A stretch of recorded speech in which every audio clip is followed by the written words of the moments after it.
All right, guys. I mean, look, we were supposed to speak earlier today, which I'm kind of glad we did. This is the nocturnal state of Gennie, I think. I feel like I'm actually catching you guys inside the deep cut. But for folks that don't know you guys, Max Einhorn, co-founder of Gennie, there's a couple of people that aren't here, Tejas and Chelsea, who are also part of all the press releases anybody might have seen this week.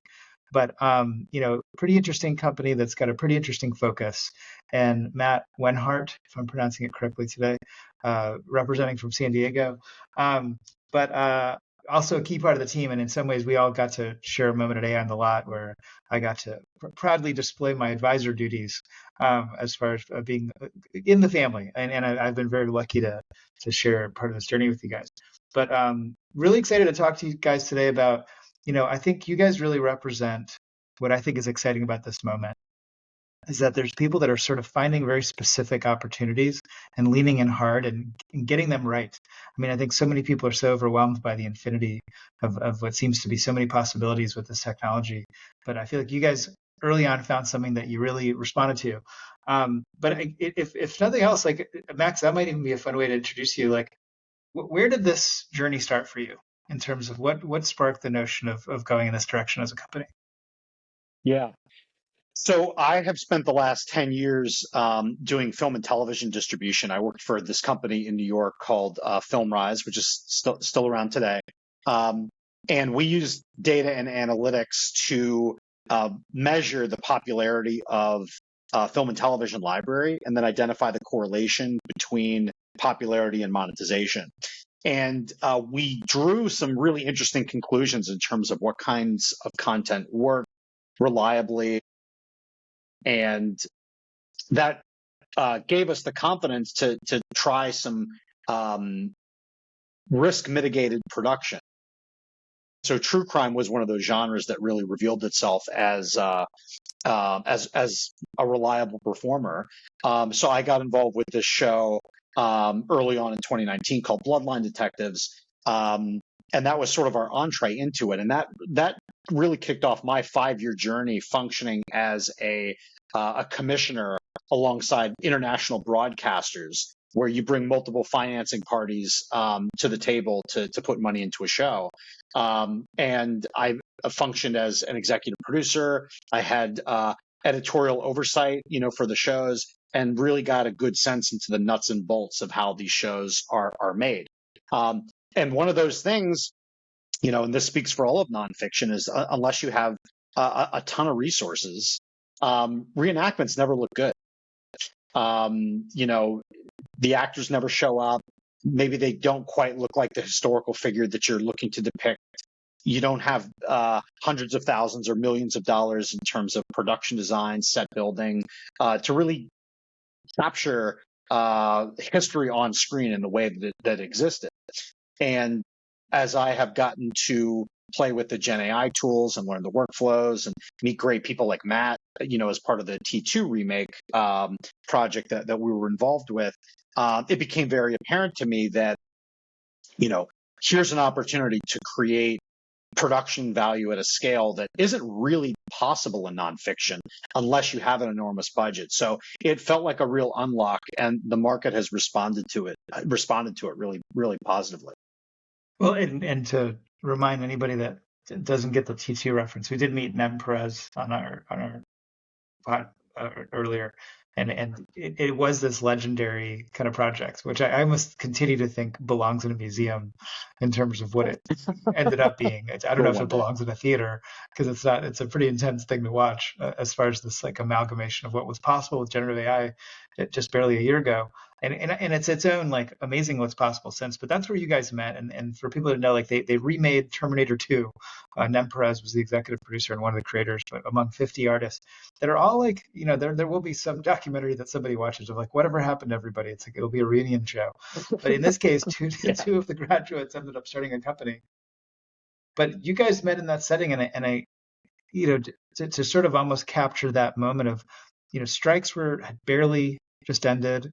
here in Los Angeles. I mean, I think people that were early adopters were doing this. I don't know if at great peril. I'm not trying to over dramatize this, but we're doing this with a bit of boldness and vision that I think wasn't obvious. Some people had still seen a Will Smith video eating spaghetti, and were like quick to dismiss it. This will never be TV. Matt, what was it like for you? And as you and Max met in that moment, and obviously become collaborators, what's the sort of what has been driving you to chase this opportunity? What vision did you have of how this became a real focus for you? Yeah, I think for me, really, it allowed me to have that autonomy to be creative whenever I wanted. I think with typical production, you have set times and you really can't, create what you can with AI just, whenever you want. So being a father of five, I have very limited time. And really, when it comes down to it, my time is usually nighttime. And, production doesn't roll usually that late. So for me, really, it just allowed me that, creative outlet that I was really seeking.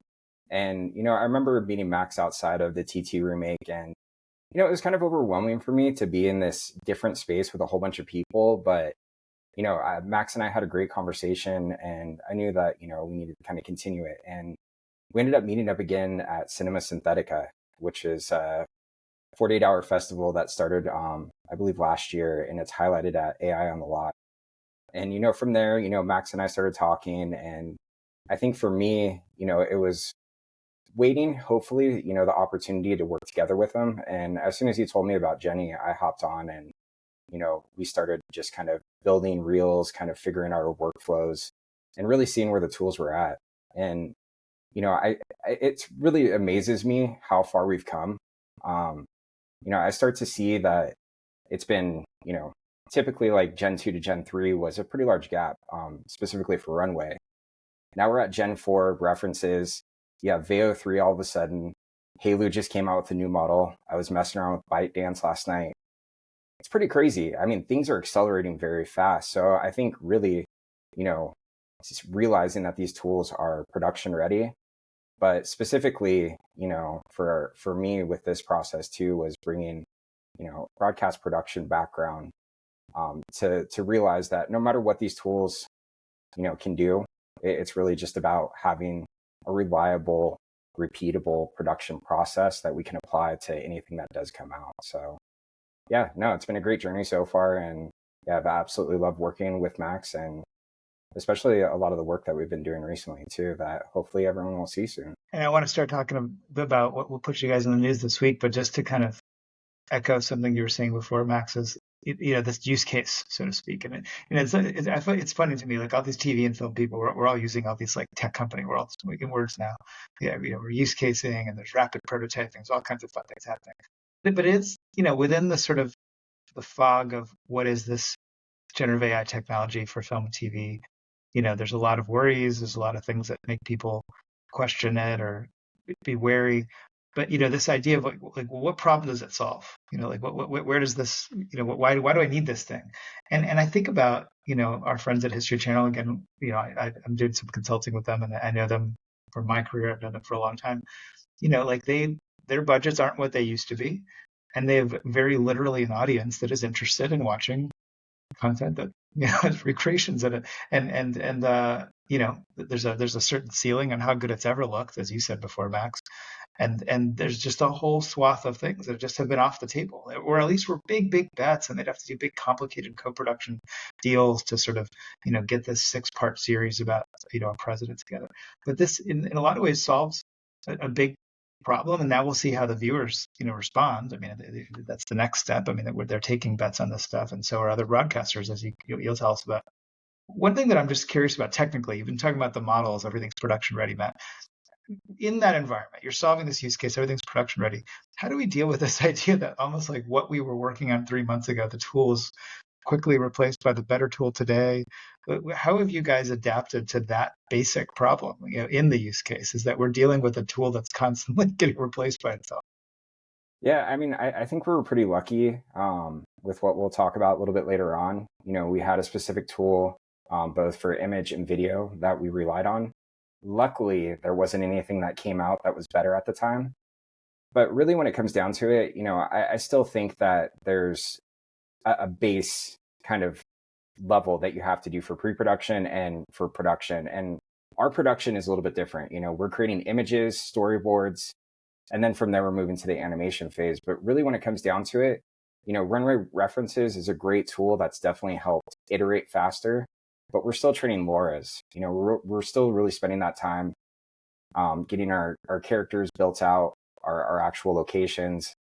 If there's any objects or, significant items, then we're breaking those down, and we're still training LoRa's and still kind of going down a certain path. We may change our image model. We may change certain little items about it, but it's still the same process. So it's kind of turnkey. No matter what comes out, we can just integrate it into our process. But really, I think the big issue that we're going to experience now is these models are coming out quicker, and it seems weekly. And, I think really when it comes down to it, you have to find something that works for you. And we're still kit bashing. We're still taking different models. One's really good at high action dynamic movement. Another one's really good at, realistic, close-ups of people's reactions to emotions or whatever it may be. So, we're not at that point where you can really truly stay in 100% ecosystem, but I think we're quickly getting there. So really, when it comes down to it, you just have to find what works for you. And, I still find myself hopping in Photoshop a lot of the time, kind of doing some stuff, that I would have done, a year or two ago, or when I was a professional retoucher. Those tools still come in handy. And there's also times where we're comping and, kind of going back to visual effects, background. So yeah. And most importantly, it's storytelling. So we're still sequencing shots. We're still making sure that the compositions look good, so that's really the basis of what we do. And we're just, new camera comes out. Well, that's our new model, whatever whatever new tool comes out, we integrate it in, and it just fits seamlessly in our workflow. So yeah, I think just as from my own seat, I think we're reaching a point. I mean, I don't know. I'm pretty excited about the ByteDance tool, so I'm about to eat my own words on this comment. But my sense is that there's sort of like a baseline of prettiness that we've sort of, I don't know if we've hit a plateau of, but like we've all gotten to a point that it looks really good, this stuff. And I think it reminds me of like when SLRs and the other types of cameras were shipping at B&H, sort of camera shop in New York, and I used to visit regularly. There was a phase when every 6 months something amazing was available, but after a while it was like, I don't know, it was just like extra megapixels or something. It was things that I'm like, I'm not really sure the extra $100 is worth it this time. But I do sense that in the tools that as they're competing, they're almost fighting over details of like, I mean, VO3 blasts open the idea of audio. The camera moves have become, we're interesting in a phase that I think we get to pick and choose, and it all looks pretty good. I mean, just to kind of jump into the main news of this week, and I mean, you announced it at AI in the Lot in a sort of very public setting, but also just your partners on the network side have been really proud of this moment too, which is exciting because, we get excited as creators and filmmakers when things break through, but it's exciting to see this sort of mass adoption moment even happening at the end user side. So I don't know, Max, I don't know if you want to toot your own horn here. What's the big news that's in it's on the LinkedIn's and other places if people have been following? Yeah. So we announced with the production company that we worked with. They conceived the show. They're called First Look TV. They're based in the UK, along with Hearst Media Networks, Hearst EMA, on their network Sky History, which is basically the history channel of the United Kingdom. The release of Killer Kings, which is this show that is sort of this investigative historical series. It's truly true crime meets history, looking at the lives of these 6 formidable kings that committed murders, during their reigns as rulers, and kind of dissects like what were the things that influenced them to commit these crimes. Was it like society? Was it the people around them? Was it their own forms of mental illness? Henry VIII, he was in a horrific jousting accident and he got a pretty nasty bump on the head, and maybe that's what drove him to kill a lot of his wives. So it's a fun series, but I think that, what was exciting about this project, for everybody is that, First Look is a company that I've worked with in a previous life at FilmRise. I used to buy true crime shows from them, and they really felt, it was a great opportunity for them to move into other genres, to kind of break beyond the mold of, we're just not true crime producers. Our brand of storytelling is applicable to other genres. And history as a genre, as you know, like it's enriched by reenactments that look good and that help tell a good visual story. In true crime, you can get away with a lot, inferring, insinuating. A lot of it's done, modern day. But with history, like, you really need a budget to kind of pull that off. And unfortunately, with the state of the nonfiction market, especially internationally, where there isn't nearly as much money being thrown around by streamers, and those days are kind of over anyway. It would have been hard to do this otherwise without this technology. So I mean, obviously, beautiful looking, and it's mixed with it's hybrid, I guess, is what we'll minimally call this. Is that they're shooting a regular TV show, but they're filling in those things that would normally be the best actor that was available, or the best DP that was available. I get excited even as we sort of get to this place that this becomes an option. I mean, we're looking at a really amazingly accurate, when we compare the painting with an image of an actor. I mean, this is really great. I mean, what do you see as you're actually now watching the finished product here, Max? I see an opportunity to tell a really great story, visually in a way that, you want the viewer to be immersed in the story that you're telling, right? And in the old world, if you didn't have, that kind of budget or that right production design or direction to conquer these sort of sequences, it can come across as cheesy, and it makes people want to turn it off, or, not really want to, tune in the first place. But, First Look isn't the only entity that got excited about this, right? Dan Korn, who's one of the commissioners at Sky History, he got really excited about it. He's aware that he does not have bottomless budgets, right? And that it's very difficult for him, to compete with like global streamers, or even a lot of more sizable multi-territory networks groups. So this was an opportunity, I think, to tell, some great stories that look really great. That still kind of fit within the budgets that he has access to. Matt is like an active participant in the sort of the fire hose of this tech cycle. I mean, so many people are fill our social media feeds with like really cool, psychedelic, weird, like fantastical stuff.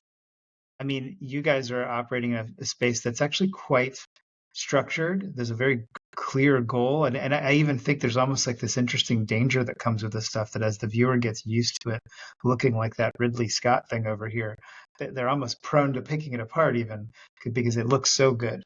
But we can ignore that good problem to have. I'm just saying, as you sort of as you create in this space, like what's sort of the toolkit, and I don't mean so much specifically, like just as an artist, like what are you operating with here as you and Max create these images?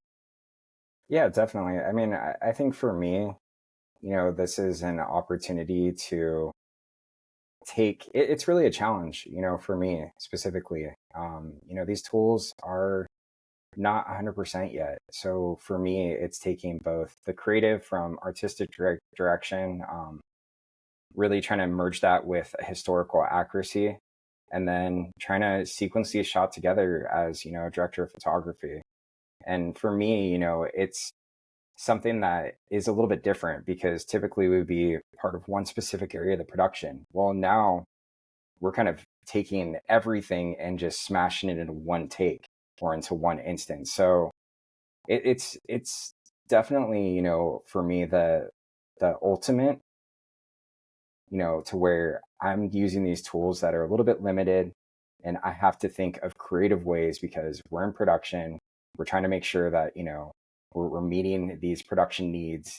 And, specifically, like, there's one kind of continuous shot that they use over and over again in Killer Kings. And it was really, really difficult to create. It's this aerial shot of the Kings, this specifically right here. And as the show kind of progresses on, there's different, areas that kind of get removed by a wave at the end specifically. And that was that an idea of theirs or yours? How did that shot come together? No, so that was idea. Yeah, that was their idea. And, I didn't realize at the time that it would have been a lot easier to have it at almost an angle, like a 45, almost like an angle like you typically have, but having that aerial view straight on was extremely difficult in order to get that wave to crash through and to make it look realistic. But by the way, So like, how cool is that for them to have partners? I mean, I guess they've worked with VFX people before, but like, that's such a cool idea to this metaphor of like the They sandcastle getting washed away. they were considering hiring a real sand artist to go to the beach, build these, and film them doing it, and then hoping that the waves would kind of come in and wash it away. Um, I mean, Matt, I'm sure you agree. We definitely thought that the process was going to be easier, but how much training data is there of people building sand sculptures, specifically in the shapes of kings? yeah, and it was one of those things that I told Max, I was like, this was really easy. And then the second episode came and I'm just like, oh no, like this is not easy. Like this is not working. So I think that's one thing to keep in mind with AI too, is there are those shots that work really well. And then there's those shots that look the same or might be the same camera movement or whatever it may be, and they don't work sometimes. I guess, after spending so much time generating and stuff, you kind of learn that you can iterate through the process and kind of breaking it down into little smaller steps. So, that kind of helped me, just having the hundreds of hours that I've spent kind of going through and generating and dealing with all the issues to know, okay, this isn't working. It's time to change. I can use this program for this. I can break it down.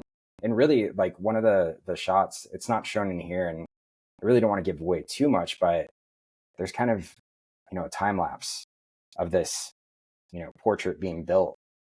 And I ended up using just Photoshop and generative fill along with specific brushes to kind of at least create that, because AI did not understand either deconstructing the face, starting with the full face, or even building it up. So I had to break it down and kind of go a little bit old school with it, but it ended up working, really well. And I was able to at least accomplish what, I thought was pretty good. Looking at it now, I definitely hope that I can, get another chance to improve upon it. But yeah, I think it looked good. And it was one of the hardest, things with AI, or one of the hardest, specific tasks that I've had to do. So for people listening, if you didn't watch it on YouTube, there's a shot of Henry VIII as a sand sculpture that the producers had come up with. And throughout the course of the show, it's a bit of like a cutaway metaphor that eventually, like, the ocean washes away, and it's very beautifully executed. I mean, also just, we think about how, like, in some JFK movie, at some point they have to cast some actor to look, like, to think that you guys are pulling these paintings, these faces that we've seen, that, I guess we've seen like recreation films, but there's something about how perfect AI really takes us there, and how you guys were able to bring these things that many of us have seen trapped in a painting to life with these, old characters. I mean, one thing that I want to pivot to with Max is, like, I think there's so much focus given to the creativity process, as we should. And part of me wants to even just keep asking you, like, what was your hardest shot and things like that. But I want to sort of tip my hat that, starting Gennie and doing this type of, like, this being the success, it isn't that you guys won at Project Odyssey, or that you guys, went super viral on the internet. You broke through a, by most accounts, very still established industry, which is broadcast television, that isn't fully adapted to this space. In many cases, has probably more people than you've interacted with in this project that are nervous about this stuff, or aren't quite there yet, or aren't quite public with what they're doing. So I feel like, as a business, you guys had to do more than create, great content. You had to create a business model. Like, I think you had to create solutions that people didn't even know they had problems with yet, as I've watched you guys in your conversations. Can you talk a little bit about what is it like to be an entrepreneur in this specific space, but even, this broader media moment that's happening? Everybody's writing long articles about what's happening with media. You're having to check off a lot of different idea boxes. What has that been like for you? Yeah. Well, I think the phrase "necessity is the mother of invention" is very applicable here, right? We identified a problem that people struggle with, such as this the recreation of the past, and in many cases, and specifically in this specific use case, it was the difference between making the show and not making the show, right? And it was about kind of working backwards and delivering a solution that at a price point that worked for the producers, and those producers were they themselves backing in every time a producer makes a show. Every time they're pitching something, they're given a budget.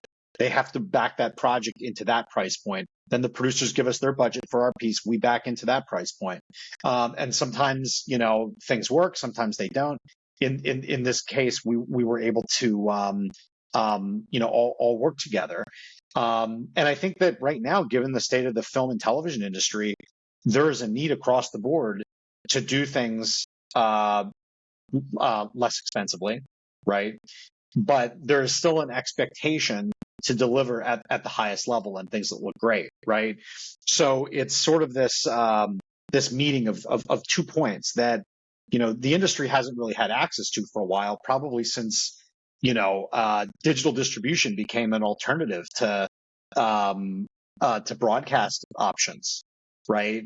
Or to physical media. It was sort of an opening of new forms of monetization and a changing in consumer habits. Really, the way to think about this is it's a changing of the way we approach production, and thankfully it has a lot of use cases, and it will give people the opportunity to make things that might otherwise not be possible to do so. Well, I think I'm even thinking about the legal stuff and like the copyright issues and all these questions that your partners, I think I experience it sometimes talking to this side, is that there's always somebody in the room that's really excited, and there's somebody that's the person that's saying, well, what about this? What about this? There's an interesting groups of warriors and excited people. But you've had to, you call it your pillars of protection or your Gen commandments. Like you've actually also had to proactively get ahead of people's questions that they sometimes haven't even asked yet. Yeah. If you want to talk about these things, I don't know if people have read about this. Yeah, no, I would love to talk about them. I mean, we are very attentive to what people's concerns are and what they're worried about. And I think we've benefited from the fact that we're not a legacy business, right? Like we were literally born out of this moment, and we are building based on the things that are happening and how people are reacting to them. And so if people have a concern, like we've engineered solutions. So for instance, we have E&O insurance specifically for generative AI in the event that, God forbid, anybody comes out of the woodwork and says, hey, that looks like me, right? Or that looks like my shot. We're protected, in that way. But it also extends to practice. Like we've adapted our workflows to and our prompting specifically to not mention anybody's third-party IP. There are generative artists out there who will cite specifically the name of a cinematographer and their distinct style, or an illustrator and their distinct style. You're really opening yourself up to liability if in the event courts ever rule that, style is something that is protected, right?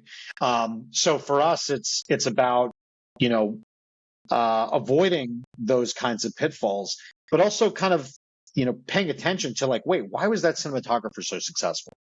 Right? They were using different lighting ratios and different kinds of lenses and filters, et cetera. So in a way, by taking this process, it's making us think like filmmakers more, as opposed to being just imitators. I mean, imitation is the highest form of flattery, but copying is theft, right? So I think that's something that's good to keep in mind. We make a point not to use images that we have not either created ourselves or not properly licensed. And then where necessary, we will use enterprise level models, which, networks look for. In many cases, they want to know that any materials that you're providing them or any materials that you're making for them are not part of training data that's helping to improve a model.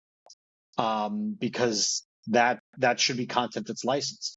That's important. And that, of course, the models themselves will offer indemnification. Some of them will, some of them won't, right? So we either need to decide whether we want to take the risk on behalf of the model and we trust our own protective processes, or we build these layers of protection in which we're working with models that do offer indemnification, like Runway does, Luma does, Google does, or and then you pair that with E&O and all these other layers, and we feel pretty good about our position, and we're willing to defend our partners if anything ever happens.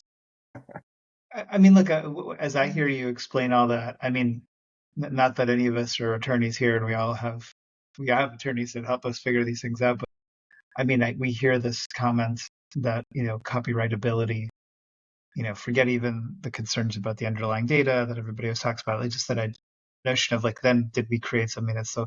There's clearly a lot of steps. It's a lot of work that's going into the creation of this, technically, creatively, and even all these steps that are being done to ensure as many possible transparent steps. I just think it feels like intuitively we're creating a sort of a best practice as we watch companies like yours have to jump through these hoops that maybe will eventually be replaced by some kind of new position on these topics. But I think they're at least creating like a friction of like, wait, did you definitely think about these 3 or 4 things that should be done in a better way than not? I just think there's something healthy about this. And I think seeing you guys make it through one end of that tunnel, I think eventually even watching you guys, build your own creative and be your own IP creators, it's going to be really exciting. And I think as much as it's thrilling to see shorts and fake trailers and all the fun stuff that fills our social medias, and I get, maybe it's because it's the industry I come from, to see the work that goes into successfully delivering. I think it's a big tip of the hat to you guys. In the time that we've known each other, I mean, I think there's been stuff that we reference, about what are other people working on. It's hard not to notice this last couple of weeks since VO3 has dropped, and so many. I also really think it's interesting the way that like Sora was similarly a big exciting thing that drops, but they held back. They didn't give it to the public to play with. They were very selective on which of our friends were allowed to go and play with that tool. This a little bit like Luma did, and then eventually everybody did. They just kind of unleashed it, and it's just amazing to see what the internet does with things. Like what do people do when given great power, for better for worse? And luckily there's some moderation tools in there because they can really do a lot more. But like these selfie history videos that have just been like the only thing on some people's feeds lately. It's interesting that I think your guys got that this is a space. I think the broadcasters that are taking a bet on seeing how history feels very vital and still very much on people's minds, even if these are mostly like SNL jokes that people are doing with these videos. But like, how do you guys react to that trend? I'm curious. I mean, is it inspiring you, or are you just like, good to know? I mean, it's clearly everywhere. I think it's super inspiring. I love it. I mean, as I see more and more of these things, coming through, it makes me wonder, like, the direction that we take Gennie, right? Because I think any business, anyone that starts a business, if they feel like, if they present you with like, hey, here's our 5-year plan and this is the direction we're going and nothing is going to distract it, that's a recipe for disaster. You need to be adaptive. You also need to be listening and watching, trends of how people consume content. Like, people are not watching TV anymore. Like, it's so clear. And, it's wonderful that we made it to broadcast. Like, it's very validating to me and to everyone on the team.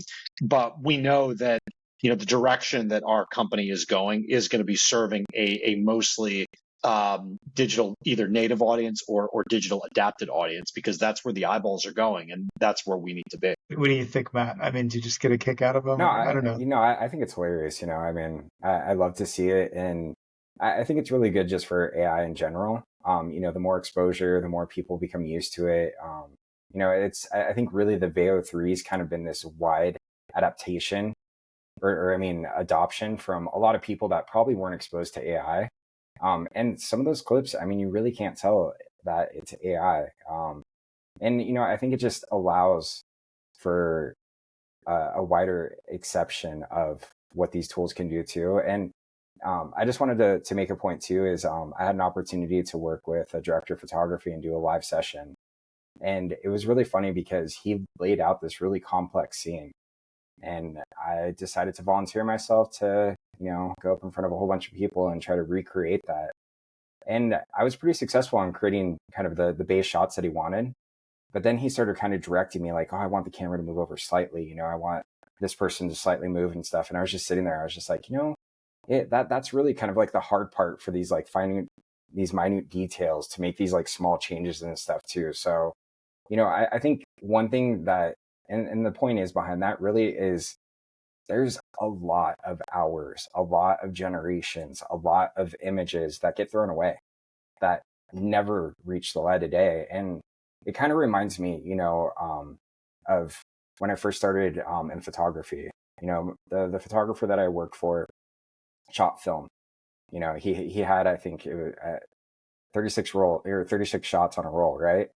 And it was funny because we would go out and shoot. I started out, doing wedding photography with him, and it would be funny because he would shoot maybe like 200, 300 pictures, and then I would come back with 2,000-3,000 because I had endless pictures, and it was kind of funny because we refined it down, and it kind of feels like this is that moment right now, at least, where in order to get those perfect shots, we're kind of still having to go through this refinement.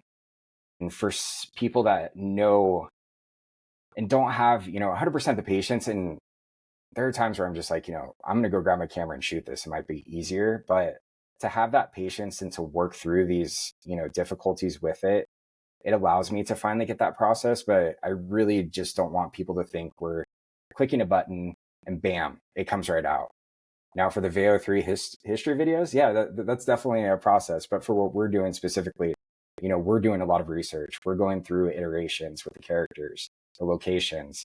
And then, for these specific camera movements and animations, it's time consuming, and, it does get frustrating at times, but as long as you have the perseverance, you can grind through it. But I think the other thing too, is these tools are going to get better, and, they're going to get more refined and, be easily accessible, and then also more user friendly too. So I really hope that this is kind of like a YouTube moment too, where, you have amazing storytellers that never had the opportunity or chance, and now they get to tell a story, and there's no limitations to what they could do.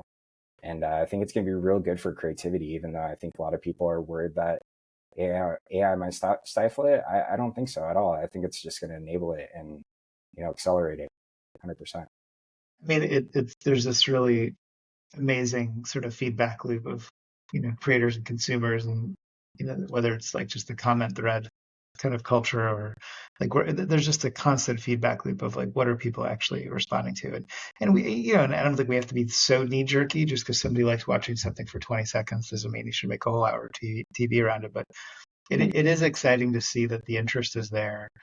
I'm sure somebody is literally pitching in real time, like, let's do selfie history. The whole thing's shot as if Moses had his own camera. I mean, these things feel like gags to me, but I also get that there's something there. I mean, I know that Chelsea's not here today, but clearly she represents one foot in the future in terms of how we know we're not. Gennie isn't just trying to focus on this one use case. I think you guys clearly have a vision for a company that leans forward into the creator economy, and that's her background. She comes from representing creators. I mean, even just seeing this trend that we're talking about with like the selfie history stuff, how do we imagine where Gennie wants to go? I mean, it feels like there's sort of a use case for now, but what is your sort of vision for this type of collective, this type of creativity you're working on, and how does it look forward? Yeah. I think as we build, we will have the opportunity to build a lot of our own content and own it from ideation, creation, through distribution, and allow that to become a self-sustaining business. So we're talking about vertical specific YouTube channels, history, crime, paranormal, etc. We'll explore the best genres that make the best use of the technology, and look for opportunities, for white space too. In the same way that YouTube made distribution unbelievably easy, like GenAI is making content production unbelievably easy if you take the time to learn it. Everybody has access to the YouTube. There's actually a finite amount of people that have made big businesses out of YouTube. right? So it takes time to master. It takes a lot of discipline. It takes grit. It takes trial and error. The same thing will be the case with this, because not everybody can be successful, unfortunately. But it's those that commit to it and learn how to do it well and are persistent. That will really be the long-term keys to success. So I'm really looking forward to that, because I see the way that the industry has kind of built itself is things are hard to do, and there's a limited amount of people that have money and will and can say yes to things, right? Over the past 100 years, those walls have been falling in a big way. And really, the ultimate road to freedom is to be able to say, hey, we want to do something, and we can kind of make our own internal business case to do it. And then we go do it. And if it works, great, we do it again, or we do it a little bit differently. And if it doesn't work, we examine why it didn't work. And then we try something new and we move on. And then, because generative AI has made things, meaningfully less expensive in terms of production, our chief business officer, Tejas, likes to say we get a lot more at bats, right? Like we can, or as Donald Glover says, when he saw VO, he's like, this is an opportunity to fail really, really quick, so you can find your way, to success and what actually does work. So it's about speed and it's about iteration until you figure out what works for you. Yeah, I think he said it helps artists make mistakes faster, which I think everybody likes the idea of that. I mean, it's funny. You're talking like a tech company, in terms of the way we sort of iterate and rapid prototype. I mean, as you guys sort of live in this belly of this tech, and I mean, I kind of want to, and asking a bit of a, I don't know if this could go nowhere, but I'm curious if this question resonates. I find this coming up in other conversations, that there's this quote from David Bowie that I found in an article recently that I'm like, oh yeah, that's right. He was this guy that predicted everything the internet was going to be. Like he's an insanely kind of profound. He had this quote where he said, he was in an interview with the BBC. I'm reading this. I don't think we've even seen the tip of the iceberg of the internet. This is 1999. We're on the cusp of something really exhilarating. And the guy asked him back, but it's just a tool though, isn't it? And he had this amazing response. He says, no, it's not. It's an alien life form. And he said that content is going to be so different to anything that we can envision at the moment. It will crush our ideas of what mediums are all about. I don't know. You guys stare inside of this matrix, making, Henry VIII come alive. I don't know. Maybe and I think I've read some people kind of pump the brakes, that there's still a lot of sort of industry that's still going to assert itself. What do you guys, when you hear someone like David Bowie say something like that, or maybe you have your own feeling of what is the power of this AI thing? I also don't think it's a tool. I personally think it's something much more foundational. But how do you guys find yourself on this kind of horizon line that we're all on? I think we just have to keep an open mind.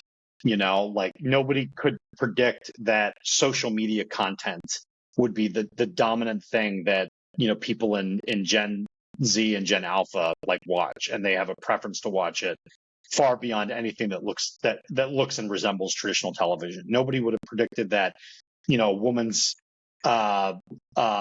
crazy relationship story broken down into 80 TikToks would like captivate the world for like a week straight. Like nobody thought that would be possible, but it's because, the technology, the camera, the recording device was in the person's hand while they were driving, and it was immediately plugged into distribution that had the ability to reach billions of people. Right. And that's what happened. And we couldn't have predicted that. And I think it's very difficult for us to predict, what's around the corner. But,